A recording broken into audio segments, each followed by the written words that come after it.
जी, lecture start करते हैं और आज का टॉपिक है special cases of linear programming. तो अगर आप देखें नॉर्मल केस क्या था, जाहिर है स्पेशल केस है तो इट मींस नॉर्मल से थोड़ा सा डिफरेंट होगा। तो आपका नॉर्मल केस था कि आपके पास कंस्ट्रेंट्स की टाइप आपने देखा होगा एक प्रॉब्लम में सारी की सारी constraints less than equal to थी, इस टाइप के थे। उस प्रॉब्लम को तो बड़ा नॉर्मल वे में हमने सॉल्व कर लिया था, आपको एक ही ऑप्टिमल सॉल्यूशन निकला था और ऑप्टिमैलिटी तक आप जाते थे। दूसरा केस आपने किया है कि आपकी constraints greater than equal to है या इक्वल कंस्ट्रेंट भी इन्वॉल्व है। उस सूरत में आपने उसको एम टेक्निक से सॉल्व किया था और वो भी एक नॉर्मल केस था, नॉर्मल इस सेंस में कि उसमें कोई इश्यू रेज नहीं हुआ, आपकी ऑप्टिमैलिटी तक गए और आपने ऑप्टिमल आंसर डिक्लेयर कर दिया। इसके अलावा भी कुछ स्पेशल केसेस हैं जो आपको फेस करना पड़ सकते हैं। तो अब मैं कह सकता हूँ लीनियर प्रोग्रामिंग में नॉर्मल वे में प्रॉब्लम को कैसे सॉल्व करते हैं ये आप सीख चुके हैं। Less than equal to constraints हो सारी की सारी, वो भी आप सीख चुके हैं। अगर कोई at least one greater than equal to हो या एटलीस्ट वन इक्वल हो या तीनों की तीनों टाइप्स की कंस्ट्रेंट हो तो उसको भी आप नॉर्मल वे यानी एम टेक्निक से आपको कर सकते हैं, उसको एम टेक्निक के जरिए। तो आज हमने उन केसेस को देखना है जो स्पेशल है। और वो स्पेशल केस क्या है, आपके पास 4 स्पेशल केसेस है। नंबर 1 डिजेनरेसी, आज का टॉपिक यही डिजेनरेसी भी होगा। Second alternative optima, third unbounded solution और फोर्थ वन इनफिजिबल सॉल्यूशन। तो ये 4 केसेस, ये स्पेशल केसेस हैं।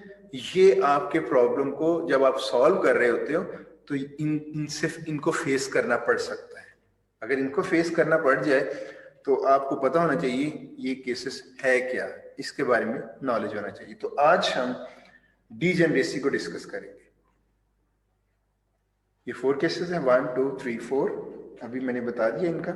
आज हम पहला केस करने लगे हैं डीजेनरेसी। दूसरी बात कि मैंने क्योंकि ये केस हाईलाइट करना है तो इसलिए मैंने मॉडल को इतना कॉम्प्लेक्स किस्म का नहीं लिया।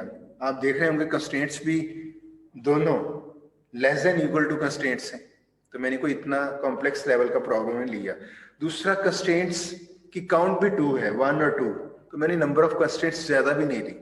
और तीसरी और चीज, मैंने वेरिएबल भी 2 ही ली है, इतने ज्यादा वेरिएबल्स नहीं। तो आपको डीजेनरेसी असल में ये हाईलाइट करनी है, तो इसके लिए मैंने एक बहुत स्मॉल मॉडल लिया है। तो सिंपलेक्स मेथड से सॉल्व करते हैं और अलजेब्राइक वे में करेंगे। तो देखते हैं सबसे पहला स्टेप क्या होता है, हम इसकी स्टैंडर्ड फॉर्म बनाएंगे।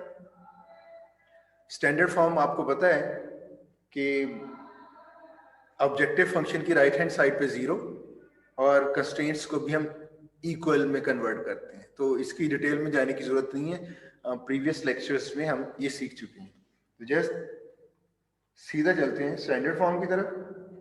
ये z को दोनों को लेफ्ट हैंड साइड पे ले गए, right hand side equal to 0, और इसी तरह ये दोनों constraints less than equal to type है, तो इसका मतलब है दोनों में स्लैक वेरिएबल्स ऐड करके इक्वल में कन्वर्ट किया जा सकता है। तो ये आपने S1 और S2 दो स्लैक वेरिएबल्स इंट्रोड्यूस कराए, पहली में S1 इंट्रोड्यूस करवाया, दूसरी में S2, और इसके बारे में आप लोग ऑलरेडी जानते हैं, तो कोई डिटेल में बताने की जरूरत नहीं। अब आपके 4 वेरिएबल्स होंगे, 4 के 4, 2 आपके एक्चुअल वेरिएबल्स और 2 स्लैक वेरिएबल्स। जी नेक्स्ट आते हैं एक्सक्यूज मी।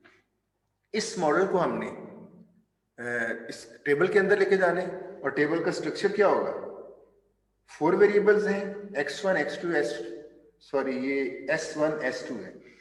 तो आपने इधर ये वेरिएबल्स प्लेस कर देने हैं, ये सॉल्यूशन कॉलम होगा और ये बेसिक कॉलम होगा।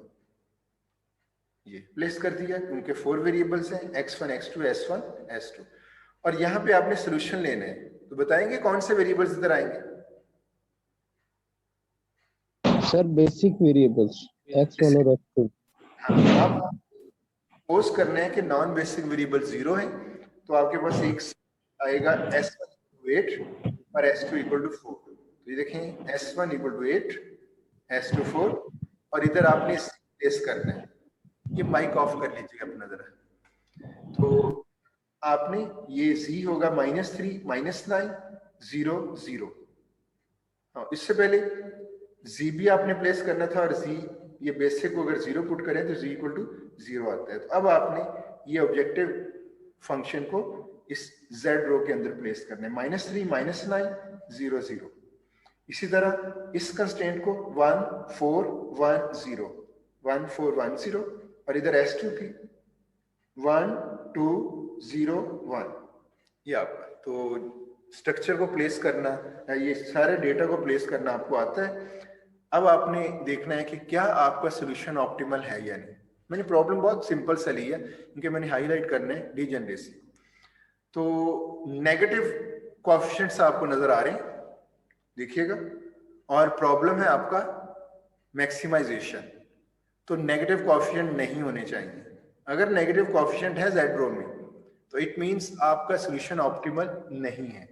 जब ऑप्टिमल नहीं है तो आप एंटरिंग वेरिएबल डिसाइड करोगे। तो कौन सा वेरिएबल एंटरिंग है? -9 x2 सर। x2, जिसका कोएफिशिएंट -9 है। तो एंटरिंग वेरिएबल डिसाइड करने के बाद अब हम जाएंगे लिविंग वेरिएबल के लिए और उसके लिए रेशियो कैलकुलेट करते हैं। तो रेशियो क्या होगी? ये 8 डिवाइड बाय 4 4 डिवाइड बाय 2, ये आपकी रेशियो आई। तो कोई डिफरेंट सी चीज नजर आई आपको? ये सर रेशियो सेम है। रेशियो सेम है। आ रही है सर। रेशियो सेम आ रही है। यही वो पॉइंट है जहां से आप गेस करोगे कि ये डीजनरेसी प्रॉब्लम है, डीजनरेसी एग्जिस्ट कर रही है। अगर दो, यानी आपने मिनिमम रेशियो लेनी है, तो टाई पड़ चुकी है आपकी रेशियो के अंदर कि वो भी पहले की भी मिनिमम रेशियो, सॉरी उसकी भी रेशियो 2 है, इसकी भी 2 है, और दोनों मिनिमम है। तो आप किसको सिलेक्ट करोगे लिविंग वेरिएबल के लिए? कोई बताएगा? सर कोई भी कर सकते, कोई भी कर सकते हैं। अब माइंड में रखिएगा, मैंने शुरू में भी आपको कहा था कि आपके पास जो टाई कहीं पड़ जाए तो आपके पास ऑप्शन है, उनमें से किसी को भी ले सकते हैं लिविंग वेरिएबल। आपका ये S1 जरा देखिएगा, ये S1 मैंने एरो भी लगा दिया, ये S1 लीव कर सकता है क्योंकि मिनिमम रेशियो है, और आपका S2 भी लीव कर सकता है। तो दोनों में से कोई भी लीव कर सकता है। तो अगर दोनों में से कोई भी लीव कर सकता है, आपने एक डिसीजन लेना है, और मैं सपोज डिसीजन लेता हूं इसका कि ये लीव करते हैं। तो एक चीज और अभी सॉल्व करने से पहले एक चीज और हाईलाइट करूंगा। अगर आप इसको लीव करने का डिसाइड कर लिया आपने, तो ये लीव कर जाएगा, एंटर होगा x2, तो इधर क्या आएगा? सर x2 x2 अब देखें, अगर कहीं टाई आती है रेशियो में, इन दोनों कैंडिडेट हैं लिविंग के, लेकिन अगर आप इसको लीव करते हो तो इट मींस यहां जो वेरिएबल इसकी जगह एंटर होगा x2, तो राइट साइड पे सॉल्यूशन में कोई ना कोई वैल्यू आएगी। जिसको आपने लीव कर सकते थे, कैंडिडेट था, लेकिन आपने लीव नहीं किया, उस वेरिएबल की नेक्स्ट आइटरेशन में वैल्यू 0 होगी। ये नोट कर लें डीजनरेसी में। तो डीजनरेसी में जैसे टाई आए और आप में जिसको लिविंग के लिए सिलेक्ट कर लें, वो तो जो उसकी जगह पे एंटर होगा उसकी तो कोई ना कोई वैल्यू आएगी, लेकिन जो छोड़ दिया था आपने वेरिएबल, उसकी नेक्स्ट आइटरेशन में कैलकुलेट करके देख लें, ये वैल्यू 0 आएगी। और अगर आप ये डिसीजन लेते इसका कि ये लीव करना है, तो उस वक्त सिचुएशन क्या आनी थी? ये सेकंड S2, आप ये सेकंड रो है, इसको आप लीव कर रहे हो, तो इसकी जगह एंटर क्या होगा? x2 इस जगह। तो x2 की तो कोई ना कोई वैल्यू आएगी, और जिसको आपने लीव, जिसका डिसीजन आपने, यानी जिसको लिविंग था लेकिन आपने नहीं लिया, तो उस S1 की वैल्यू इधर क्या आएगी? 0। 0।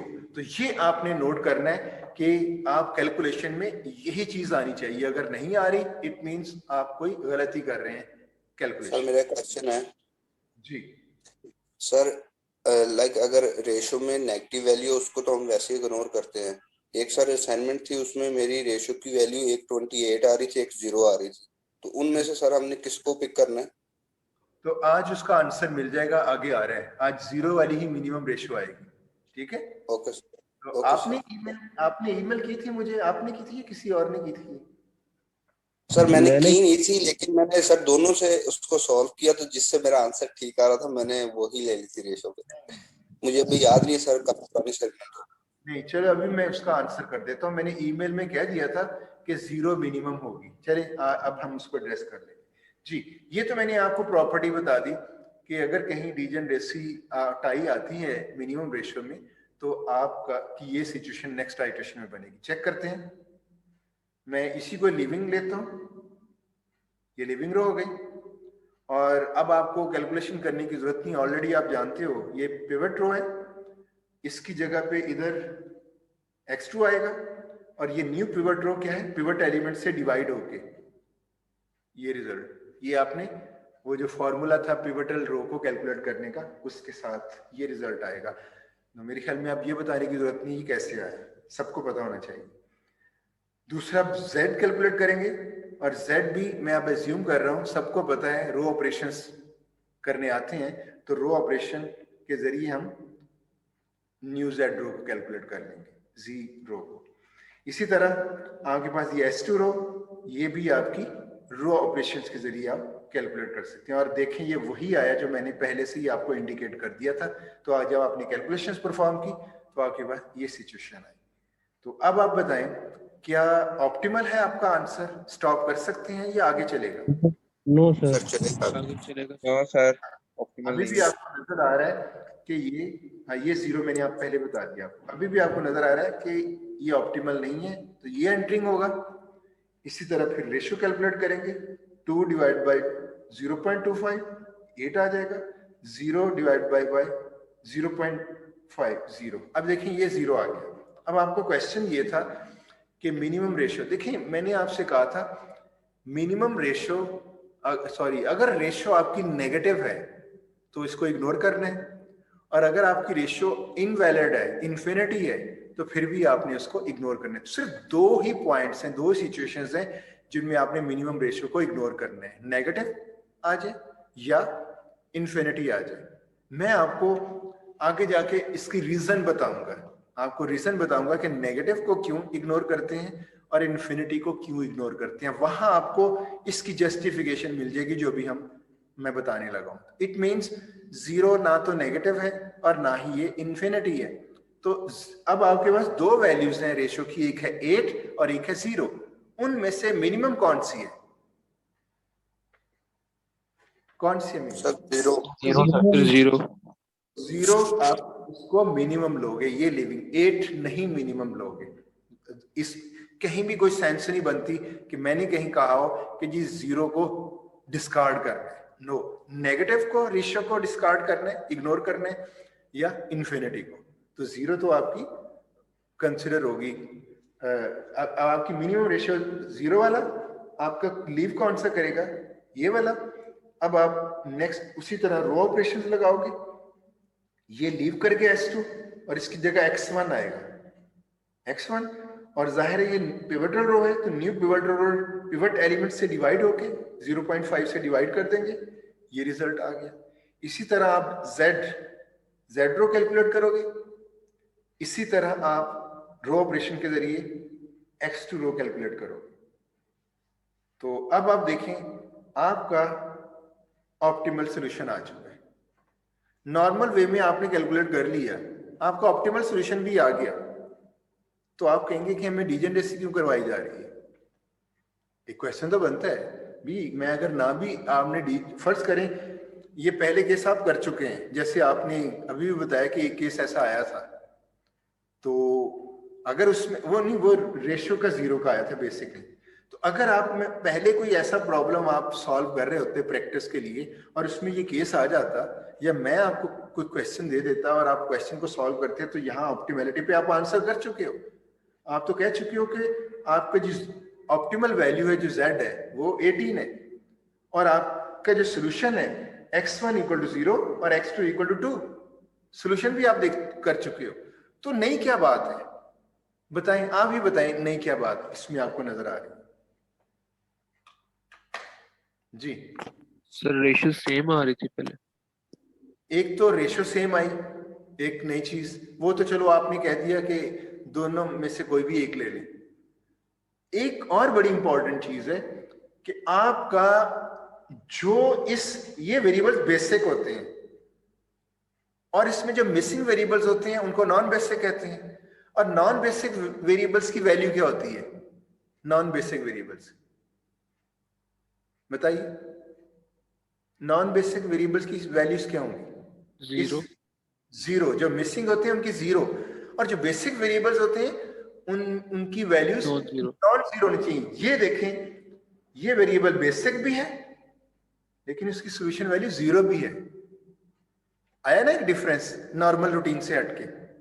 क्लियर हुआ पॉइंट? जी सर। लेकिन इससे भी बढ़ के एक और चीज है जो इसके बारे में आपने नॉर्मल सॉल्व कर लिया। जो चीज आपने सीखनी है कि डीजेनरेसी आपके लिए क्या प्रॉब्लम क्रिएट कर रही है, उसकी तरफ चलते हैं। क्योंकि आज का टॉपिक तो हमारा यही था कि डीजेनरेसी एक स्पेशल केस है और ये क्या स्पेशल केस है उसके बारे में हम अंडरस्टैंड करना चाहते हैं। अब आप देखें इसमें ऑब्जर्वेशंस है। ऑब्जर्वेशन 1 क्या है? The information tie in the ratio, यानी डीजेनरेसी जिसको हमने कहा, may lead to discovering irregularities in the construction of model। ये बहुत इंपॉर्टेंट पॉइंट है। इसका मतलब है आपने एक प्रॉब्लम सॉल्व किया, उसमें जहां भी टाई आ जाए इट मींस डीजेनरेसी एग्जिस्ट कर रही है। और दूसरी बात क्या पता चलती है? आपके मॉडल में इररेगुलरिटी है। आपने मॉडल जब फॉर्मुलेट किया था, जब ये कंस्ट्रेंट्स बनाई थी और ऑब्जेक्टिव फंक्शन जब बनाया था आपने, उस टाइम पे कोई इररेगुलरिटी रह गई। जब आप फॉर्मुलेशन कर रहे होते हो मॉडल की, उस टाइम पे आप इस चीज को डिटेक्ट नहीं कर सकते कि इस इररेगुलरिटी को, कि ये आपको पता नहीं चलता। उस वक्त आप कंस्ट्रेंट बना लेते हो, जो भी आपके सामने प्रॉब्लम स्टेटमेंट होती है आप उसके हिसाब से कंस्ट्रेंट बना रहे हो। लेकिन अगर इररेगुलरिटी उसमें आ गई, आपको उसका पता नहीं चलता, वो सॉल्व करने पे ही आइडेंटिफाई होगी इररेगुलरिटी। जैसे इधर मैंने कहा कि रेशियो के अंदर टाई आ गया। दूसरी बात, यहां पे जो अलजेब्राइक मेथड हम ले रहा हूं, अलजेब्राइक वे में ये आपको कहीं से नहीं पता चलती वो इररेगुलरिटी किस किस्म की है, जबकि ग्राफिकल मेथड से हम ये देख सकते हैं, वो उसको विजुलाइज भी कर सकते हैं वो कौन सी इररेगुलरिटी है।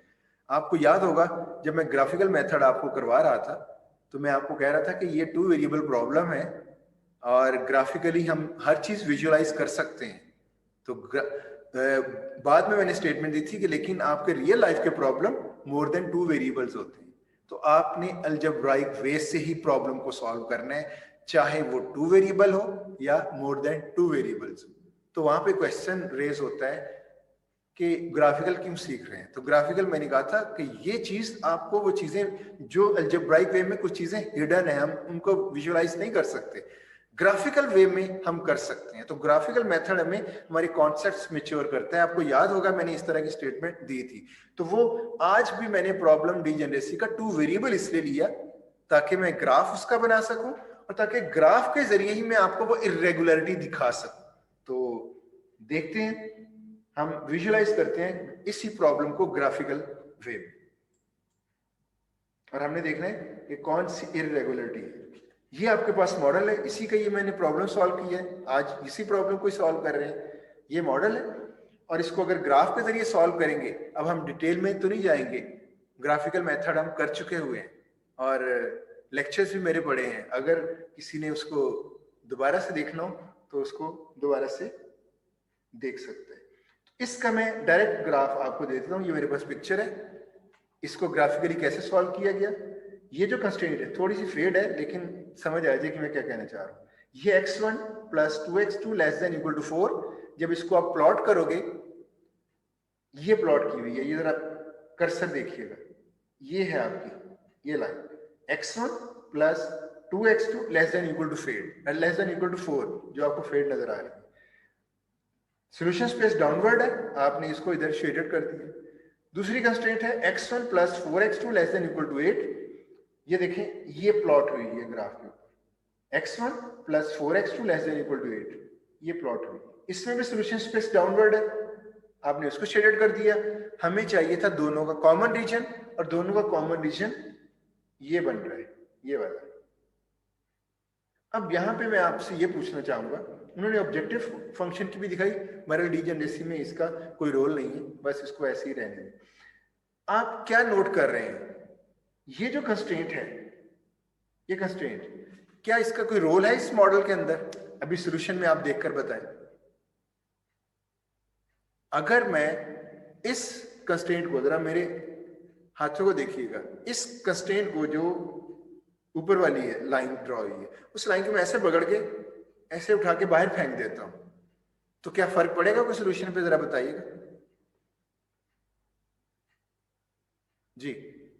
नो सर, फर्क तो नहीं पड़ेगा, लेकिन यह है कि इस कंस्ट्रेंट से ये तो हमें पता चल रहा है कि हमारा सॉल्यूशन स्पेस कौन सी बन रही है, तो ये कंट्रीब्यूट तो कर रही है सर ये कंस्ट्रेंट। नहीं, ये वो इर्रेगुलरिटी है जो आपने मॉडल बनाते हुए जो आपसे हो गई थी, वो ये थी कि इस कंस्ट्रेंट की जरूरत ही नहीं थी, ये रिडंडेंट है। रिडंडेंट कहते हैं एक्स्ट्रा, फालतू। तो ये कंस्ट्रेंट आपकी फालतू। बाज दफा ऐसे होता है, आपने अक्सर देखा होगा कि आप एक कंस्ट्रेंट बना रहे हो, मैं ये कह देता हूं 2 मार्केट डिमांड्स आपने ऑब्जर्व की, आपको कहीं से डेटा मिला, तो जिसने भी डेटा आपको दिया मार्केट डिमांड का, वो इस चीज को कैप्चर नहीं कर सका कि बात एक ही हो रही है, और वो उसको 2 डिफरेंट स्टेटमेंट में वो मार्केट डिमांड को दे रहा है। तो एक मार्केट डिमांड आपने ऊपर बना ली उसकी कंस्ट्रेंट, दूसरी मार्केट डिमांड भी आपको मिल गई दोनों, और दोनों देखा जाए उनमें से एक ही बात हो रही है, एक कंस्ट्रेंट पूरी की पूरी कवर हो रही है पहले वाली कंस्ट्रेंट में, वही केस इधर नजर आ रहा है। तो वो एक ही कंस्ट्रेंट थी जो कि गलती से उस वक्त आप उसको 2 समझ रहे थे, तो आपने उसको 2 लिख लिया। आपका मॉडल, उस पर कोई फर्क नहीं पड़ा, आप सॉल्व करोगे जैसे मैंने अभी सॉल्व किया, तो इस इरेगुलरिटी के साथ ये मैंने सॉल्व किया, ये टेबल में देखें, ये इरेगुलरिटी के साथ सॉल्व किया और आंसर आ चुका है। लेकिन इसने ये बता दिया कि इरेगुलरिटी है। तो स्पेशल केस ये है कि अगर इस तरह की इरेगुलरिटी हो, आप इस कंस्ट्रेंट को लें या ना लें, आपके सॉल्यूशन पे कोई फर्क नहीं पड़ रहा। लेकिन मुझे ये बताएं, बेस्ट वे क्या है, इस कंस्ट्रेंट को लेना चाहिए या नहीं लेना चाहिए, बताइएगा जी। सर बेस्ट वे तो यही है कि हमने इसको रखना चाहिए, क्योंकि जो है हमारी कंस्ट्रेंट ये शामिल है ना हमारे एलपी मॉडल में। नहीं, देखिए, वो जो शामिल हुई है वो गलती से हुई है, उसकी जरूरत नहीं है। फर्ज करें मैंने मार्केट डिमांड की, अगर 2 रिसोर्सेस रिसोर्स की हो, और मैं एक रिसोर्स की 2 कंडीशंस लगा देता हूं, और एक कंडीशन पूरी की पूरी उसके अंदर मौजूद है, मैं उस रिसोर्स क्यों एक्स्ट्रा यूज कर रहा हूं, तो यूटिलाइजेशन बढ़ गई और आपके मॉडल नीट एंड क्लियर नहीं रहा। आप अक्सर प्रोग्रामिंग में भी देखते होते थे कि अगर कोई वेरिएबल की सिलेक्शन लेनी है तो एफिशिएंट वे होता था कि मिनिमम मेमोरी यूटिलाइज करें। और दूसरा ये कि अगर आप इस कंस्ट्रेंट को लेके आते हो मॉडल के अंदर, तो आपकी कंप्यूटेशनल कॉस्ट बढ़ जाती है, जाहिर है उसकी कैलकुलेशन करनी पड़ेगी, हालांकि वो उसका मॉडल में कोई जरूरत ही नहीं है। फॉलो कर रहे हैं पॉइंट को? Yes sir. तो आपने ये जो एक्स्ट्रा, जो फालतू है, जिसका कोई रोल ही नहीं है, वो आपने एक्स्ट्रा, जब आप मॉडल फॉर्मुलेट कर रहे होते हो उस वक्त इस चीज का नहीं पता चलता। तो आज आपको ये सिखाया जा रहा है कि अगर आप मॉडल फॉर्मुलेट कर लें, अगर उसमें कहीं गलती हो भी जाए इस तरह की कि आपकी कोई रिडंडेंट कंस्ट्रेंट आ गई, तो उसको आगे वो जब सॉल्व करेंगे तो सॉल्व करने पे वो डिटेक्ट हो जाएगी। पॉइंट क्लियर हुआ? जी सर। और दूसरा ये है कि ग्राफिकल मेथड से तो आप विजुलाइज कर लोगे, लेकिन मैं आपको बताऊंगा ग्राफिकली तो हमें कंस्ट्रेंट का भी पता चल गया। कौन सी कंस्ट्रेंट रिडंडेंट है? ये पहले वाली कंस्ट्रेंट रिडंडेंट है, साफ नजर आ गया। क्या तो चलो इसके ऊपर बात करेंगे, बाद में करते हैं। अभी कहते हैं कोई एफिशिएंट टेक्निक नहीं है आइडेंटिफाई करना कंस्ट्रेंट को डायरेक्टली फ्रॉम द टेबल। अब आपने रिडंडेंट कंस्ट्रेंट कौन सी है? ग्राफ से तो आप पता चल गया आपको कि ये वाली रिडंडेंट है, विजुलाइज हो रहा है। लेकिन इधर टेबल से जब हम सॉल्व कर रहे हैं तो सिर्फ हमें ये पता चला है कि इररेगुलरिटी है, और ये भी पता चला है कि इसमें कोई रिडंडेंट कंस्ट्रेंट होगी, लेकिन कौन सी होगी ये नहीं पता। क्यों? आप नोट कर सकते हैं, मैंने जब इसको लीव का डिसाइड किया ये 0 आ गया, मैंने जब इसको डिसाइड करता हूं तो दूसरा 0 आ जाता है। दोनों कंस्ट्रेंट, ये एक कंस्ट्रेंट है, ये दूसरी कंस्ट्रेंट, हमें नहीं पता चलता रिडंडेंट कौन सी है। फॉलो किया पॉइंट को? बताइएगा। Yes sir. तो इसका मतलब ये हुआ कि हम टेबल से हमने करना है, फ्यूचर तो हमारा टेबल के जरिए है। क्यों? ग्राफिकल मेथड सिर्फ 2 वेरिएबल के लिए है, तो ग्राफिकल मेथड सिर्फ हमें इस कॉन्सेप्ट को मैच्योर कर रहा है कि डीजेनरेसी अगर कहीं आती है तो डीजेनरेसी का, जिस स्टूडेंट ने मुझसे पहले क्वेश्चन किया था कि डीजेनरेसी है क्या, उनके लिए ये है कि अगर डीजेनरेसी का मतलब है कि आपके मॉडल के अंदर, मैं operation search point of view से आपको डीजेनरेसी का मतलब बता रहा हूँ, इंग्लिश ट्रांसलेशन आप देख लीजिएगा उसकी मीनिंग क्या बनती है। तो इधर ये इसका मतलब बन रहा है कि अगर डीजेनरेसी आती है और रेशो टाई से हमें डिटेक्ट होती है तो उसका मतलब ये है कि आपके मॉडल के अंदर इररेगुलरिटी है, और इररेगुलरिटी किस किस्म की, उसकी टाइप भी बता दी गई कि कोई एक कंस्ट्रेंट रिडंडेंट है। और ग्राफिकल मेथड से तो हम विजुलाइज कर सकते हैं, लेकिन क्योंकि हमने हर प्रॉब्लम को अलजेब्राइक वे में ही करना होता है, इवन 2 वेरिएबल ही क्यों ना हो, ग्राफिकल मेथड तो अपने कॉन्सेप्ट्स के लिए हम यूज कर रहे हैं। तो जब 2 और मोर वेरिएबल्स हो और आपने अलजेब्राइक वे से ही करना है तो आपके लिए कोई आप ऐसी एफिशिएंट टेक्निक नहीं है जो ये बता सके कि आपकी रिडंडेंट कंस्ट्रेंट कौन सी है। तो ग्राफिकल मेथड में कोई एफिशिएंट टेक्निक अभी तक, सिर्फ ये पता चल जाएगा कि रिडंडेंसी यानी डीजेनरेसी एग्जिस्ट कर रही है। आई थिंक ये पॉइंट क्लियर हो गया होगा, राइट? Yes sir. जी, फर्स्ट ऑब्जर्वेशन तो हमें ये मिली। सेकंड ऑब्जर्वेशन पे आते हैं। हम लास्ट और सेकंड लास्ट और लास्ट आइट्रेशंस को देखते हैं, बल्कि मैं इस करने के बाद आपको बताऊंगा। अभी तो डीजेनरेसी फर्स्ट आइट्रेशन से डिटेक्ट हो गई, जरूरी नहीं है, तो उसके ऊपर हम बाद में बात करते हैं। ये पॉइंट जरा चलें अभी बात कर लेते हैं, अभी बात कर लेते हैं। ये बात ये कि आपका एक प्रॉब्लम सॉल्व हो रहा है 10 आइट्रेशंस में। मैंने तो अभी समझाने के लिए बहुत स्मॉल स्केल प्रॉब्लम लिया। आपका प्रॉब्लम 10 आइट्रेशंस लेता है और थर्ड आइट्रेशन में कहीं डिटेक्शन होती है सेम रेशियो की, टाई आ जाती है, तो आपको पता चल जाता है कि नेक्स्ट आइट्रेशन में आपका वो जो बेसिक वेरिएबल एक 0 हो जाएगा, वो पता चल जाएगा, और आपको ये भी पता चल जाएगा कि आपके प्रॉब्लम में डीजेनरेसी एग्जिस्ट कर रही है। ये मैं आपको बता रहा हूँ 10 आइट्रेशंस वाला प्रॉब्लम है, और डिटेक्शन कहाँ पे हो रही है? थर्ड आइट्रेशन में। तो जरा इस पॉइंट को सुने और फिर हम वापस उसी 10 आइट्रेशंस वाले केस को हम लेंगे और फिर बताऊंगा कि क्या मतलब है। इधर देखें, यहां पे फर्स्ट आइट्रेशन में डिटेक्ट हुई है और ये आपने कैलकुलेशन कर ली। कैलकुलेशन करने के बाद आपको पता चला आपका सोल्यूशन ऑप्टिमल नहीं है, आपने एक दफा और उसको थर्ड आइट्रेशन पे लेके गए। तो जब आप थर्ड आइट्रेशन पे लेके गए तो आप क्या ऑब्जर्व कर रहे हो? 18 है, नेक्स्ट आइट्रेशन में भी ऑब्जेक्टिव वैल्यू 18 ही है। सोल्यूशन वैल्यू क्या है वो भी देखते हैं। मैं बात क्या कर रहा हूं, फर्स्ट आइट्रेशन में डीजेनरेसी डिटेक्ट हुई है, उस एक आइट्रेशन जब आपने आगे निकाली तो एक नया सोल्यूशन तो आ गया ना, जिसने ऑब्जेक्टिव वैल्यू 0 से 18 ले गया और सोल्यूशन वैल्यू ये बन गई, लेकिन अभी ऑप्टिमल नहीं है। आपको पता चल गया कि डीजेनरेसी एग्जिस्ट कर रही है।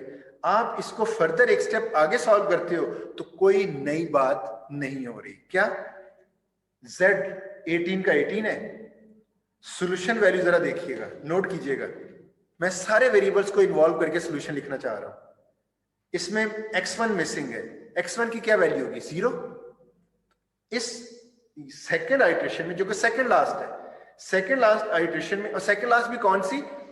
जहां डीजेनरेसी डिटेक्ट हुई थी उसके नेक्स्ट वाली आइट्रेशन की बात कर रहा हूं, वो और उसके नेक्स्ट, ये दो आइट्रेशन जो डिटेक्ट होने के बाद कंसेक्यूटिवली 2 आइट्रेशन आई, उनके सॉल्यूशंस की बात कर रहा हूं। यहां डिटेक्ट हुई, ये आइट्रेशन और ये आइट्रेशन, इनमें सॉल्यूशन वैल्यू भी सेम है, ऑब्जेक्टिव वैल्यू भी सेम है। देखिएगा इसमें सॉल्यूशन वैल्यू क्या है, x1 0, x2 2, S1 भी मिसिंग है, S1 0 और S2 भी 0।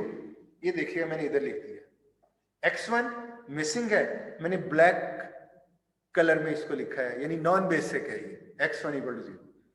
x2 जो मैंने ब्लू कलर में लिखा है वो बेसिक वेरिएबल है, इस सेक्शन से उठाया, x2 2। सर सॉरी मैं आपको रोकूं, सर 8:50 हो गए, आपने कहा सर रिमाइंड करवाना।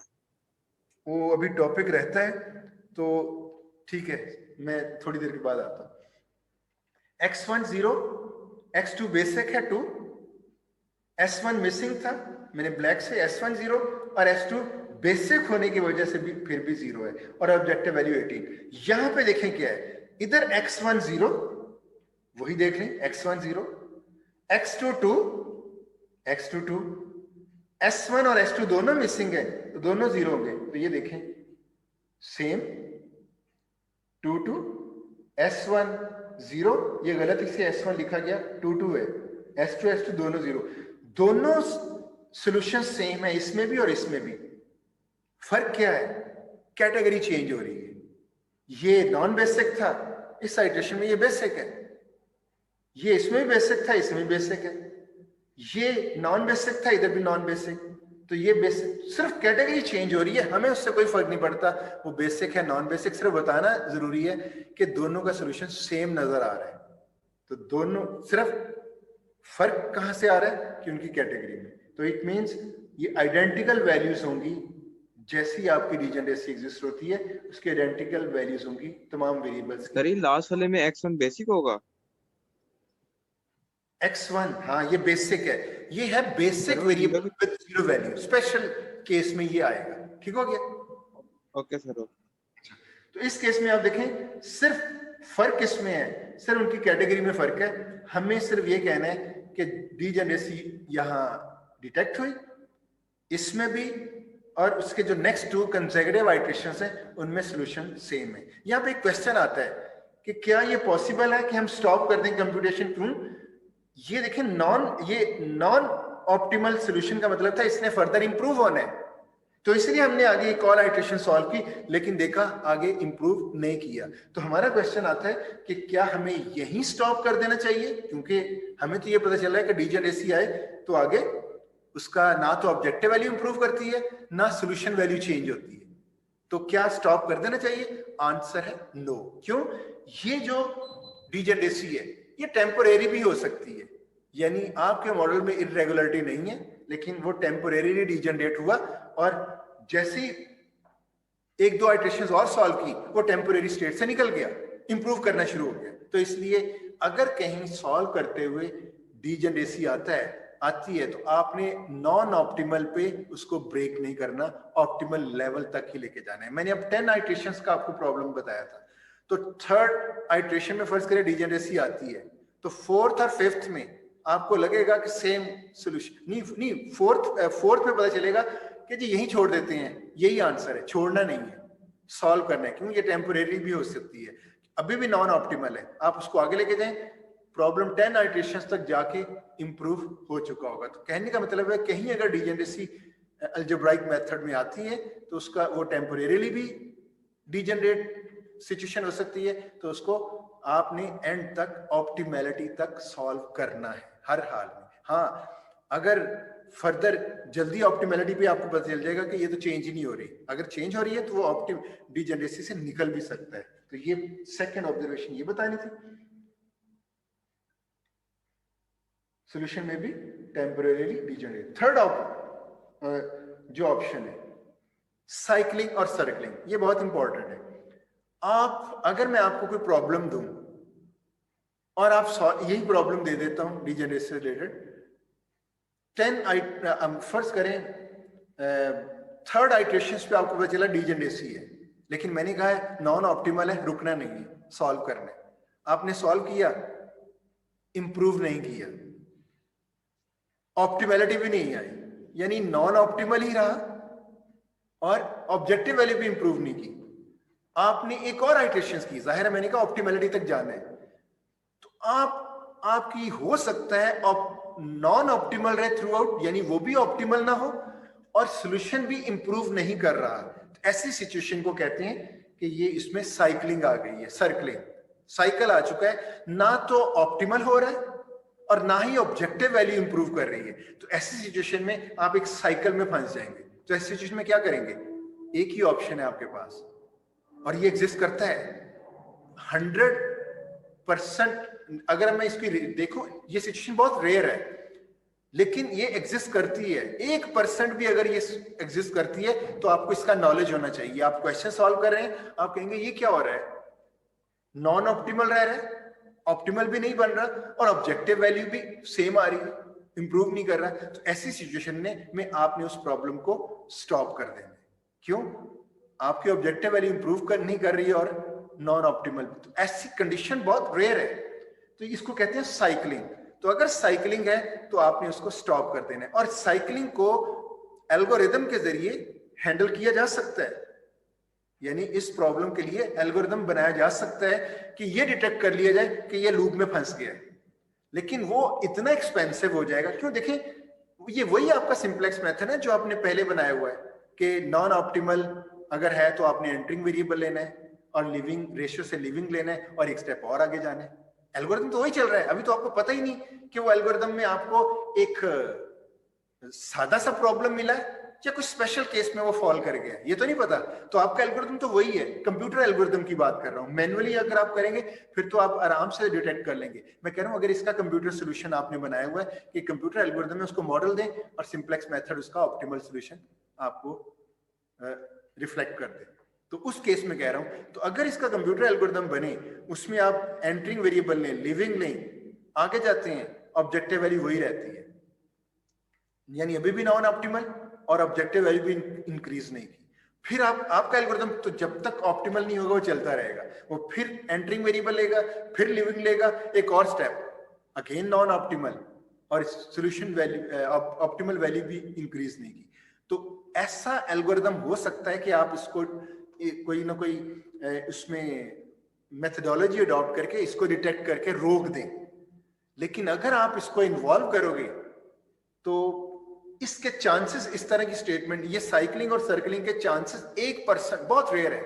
तो अगर आप कहें 99% इसका चांस नहीं आता और 1% इसका चांस है, तो 1% के लिए आप एल्गोरिदम को इतना कॉम्प्लेक्स कर रहे हैं कि वो 99 प्रॉब्लम्स आपके जो नॉर्मल है वो भी इस टेस्ट से गुजर के जाएंगे कि फौरन डिटेक्ट करो कहीं पे साइकिलिंग और सर्कलिंग तो नहीं है। तो एक एक्स्ट्रा फीचर एल्गोरिदम का आ जाएगा जो एल्गोरिदम को स्लो डाउन कर देगा। तो 100 में से 99 प्रॉब्लम आपके नॉर्मल है और आपने उसमें चेक को लगाया हुआ है जो कि उसको स्लो डाउन कर रहा है। तो 1% जिसके चांसेस हैं बहुत रेयर है साइकिलिंग और सर्कलिंग के। तो नॉर्मली साइंटिस्ट ने क्या किया हुआ, इसको इग्नोर कर दिया, डाला ही नहीं, बहुत रेयर है इस वजह से। तो जरा देखिएगा इस ऑब्जर्वेशन को मैंने कैसे लिखा है। It is possible for the simplest method to enter a repetitive sequence of iterations, यानी never improving the objective value and never satisfying the optimality condition. Although there are methods for eliminating cycling, these methods lead to drastic slowdown in computation.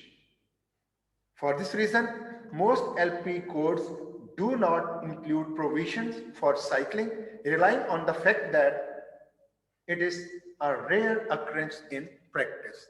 I think आपको clear हो गया होगा point जी। Yes sir. अच्छा, अब topic 3 observation से हमने कर दी। आपने अब अगर आपको प्रॉब्लम एग्जाम में आता है तो जस्ट आपने क्या करना है, सॉल्व करना है। अगर डीजेनरेसी आती है वो टेम्परेरी नहीं है तो खुद ब खुद रिमूव हो जाएगी, नो इश्यू, आपका एक नॉर्मल प्रॉब्लम बन जाएगा। और अगर टेम्परेरी डीजेनरेट नहीं है, डीजेनरेट है, तो आपका आंसर पता क्या होना है, आप ऑप्टिमल तक लेके जाएं और साथ डिटेक्ट करें कि ये सॉल्यूशन जो है, ये जो स्पेशल केस है, ये डीजेनरेसी एग्जिस्ट कर रही है। और इसमें आपने ये भी बताना है कि आपके मॉडल के अंदर कोई एक कंस्ट्रेंट, एटलीस्ट वन, रिडंडेंट है। आपने सिर्फ इस आंसर तक इसको वाइंड अप करना है। आपने कहना है कि आपका ये इस प्रॉब्लम में डीजेनरेसी एग्जिस्ट कर रही है और डीजेनरेसी का प्रॉब्लम भी बताना है कि आपका मॉडल में इरेगुलरिटी एग्जिस्ट कर रही है, और इरेगुलरिटी किस टाइप की है कि आपकी एटलीस्ट वन कंस्ट्रेंट रिडंडेंट है। आई थिंक, और ये रिडंडेंसी अगर आपको सॉल्व करते हुए पता चल जाती है तो आप कह सकते हो वो जो ऑपरेशन रिसर्च की टीम है कि रिव्यू करो और जो रिडंडेंट कंस्ट्रेंट है उसको डिटेक्ट करो ताकि वो रिमूव कर दीजिए सिस्टम में, ताकि आपका प्रॉब्लम एक नॉर्मल प्रॉब्लम बन जाए। तो एक तरह से डिटेक्शन भी तो हो गई ना इरेगुलरिटी। आप ये कह सकते हो, ये भी एक एडवांटेज मिल गया आपको, आपके मॉडल में अगर फॉर्मुलेशन टाइम पे इरेगुलरिटी है तो वो इरेगुलरिटी सॉल्व करते हुए डिटेक्ट हो जाती है, तो ताकि आप फिर अब मॉडल को ठीक कर लो, फिर उसको प्रॉपर वे में सॉल्व कर लो। तो ये